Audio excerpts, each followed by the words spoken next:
Every week on Bullseye, we like to leave you with a culture tip from me. It's called the Outshot. It is almost impossible to describe how glamorous Sylvester was on stage. I was just watching this YouTube clip of him performing. It's like the late 70s. There's a real spare set, some girders or something. I think it's on French TV. And his band, the whole band are all in black, basically dressed plainly like stagehands. Although there is one guy who's essentially dressed as a motorcycle cop. And then Sylvester just whirls onto the stage. And he was a big black guy, kind of tall, hefty, and his whirling is ecstatic. I mean, it is religious. And he's wearing a gown, an evening gown, so bold that it blinds the camera for a second when he comes in. The neckline goes down almost to his waist. There's a long skirt and just the most spectacular sequins you've ever seen. And on his head is a golden headdress with dangling, glittering fringe all the way down the back of his neck. I mean, imagine Josephine Baker if she was twice the size and she was preaching to a congregation of disco dancers. It's a spectacular scene.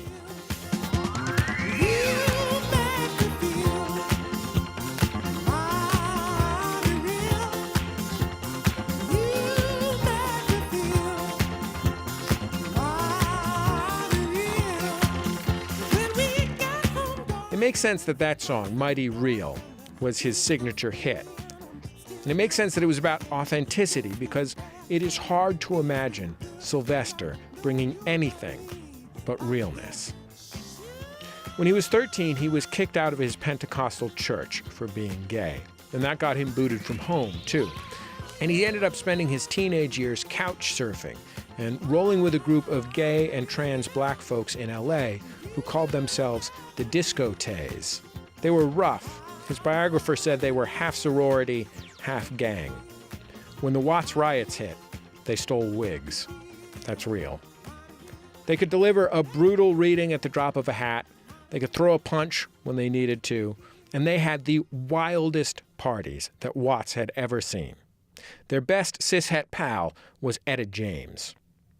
At one of those parties, Sylvester met a guy who invited him to San Francisco.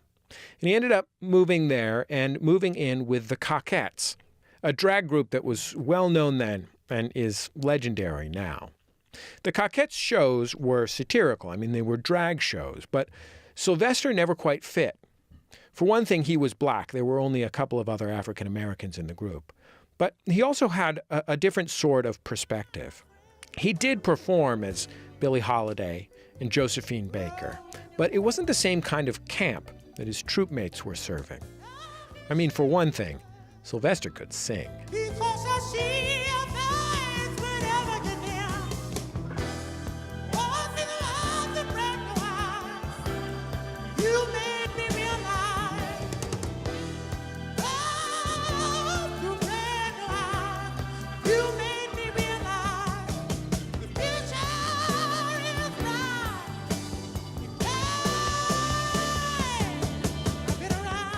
In 1972, Sylvester put together a band, and he basically never looked back.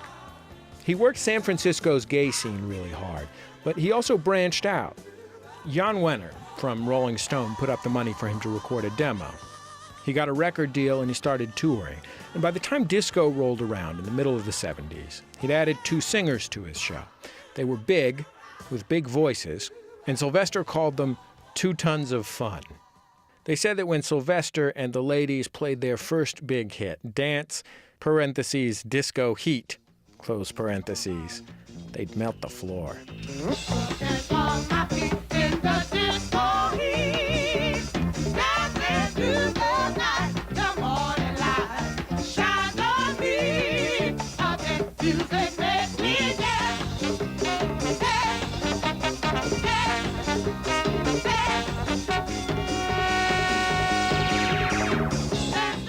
Gay and black culture drove disco, and Sylvester, being gay and black, was in a position to take advantage.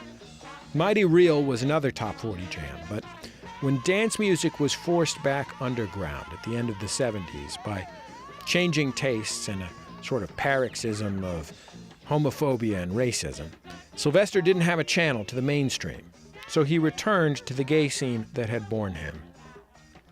The 1980s were both a brilliant flowering and a terrifying ordeal for gay America. Sylvester, out since forever, was a spokesman, but being black and androgynous in his presentation, he never quite fit in there either, and the terrifying ordeal got to him. In 1985, his husband, an architect named Rick, got sick. He passed away in 1987. The next year, Sylvester marched in the Pride Parade, or actually he rolled in the Pride Parade. He was in a wheelchair. His manager pushed it down Market Street under a banner that read, "People Living with AIDS."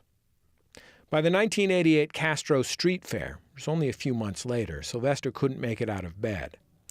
But the crowds on Castro Street took the theme, which was a tribute to Sylvester, very seriously. They chanted his name in unison, thousands strong, so the sound would carry through the hills of San Francisco and into Sylvester's bedroom. When he died, his estate was deep in debt. His royalties were supposed to go to charity, according to his will, but music industry folks told the executor that with disco being what it was, old news, that royalties would never get things into positive territory, because nobody cared about disco singers anymore.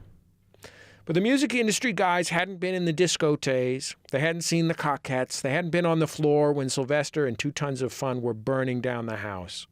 They hadn't been at the street fair with 100,000 LGBTQ voices chanting his name, willing him to live forever. They didn't know what Sylvester meant. Our special guest tonight is probably the most unique and dynamic performer on the disco scene today. If you remember the rock and roll era of the 50s, you will remember the general public's first reaction to such controversial performers as Elvis Presley, Jerry Lee Lewis, and Little Richard. In time, those rock stars became legends, and their performances accepted as a mirror image of that era. And now, in the 70s, and with the popularity of disco music, a new breed of performer has emerged. Instead of Presley, Lewis, and the Little Richards, we have the Village People, Grace Jones, and Tonight's Star. In time, they will be regarded as nostalgic reflections of the disco era. Folks would ask Sylvester when he was alive, "What are you? Are you gay? Are you a drag queen? Are you a girl?" And he'd say, "Nah, I'm Sylvester." Ladies and gentlemen, with some heavyweight support from his backup singers, the 2 Tons of Fun, please welcome the sensational Sylvester.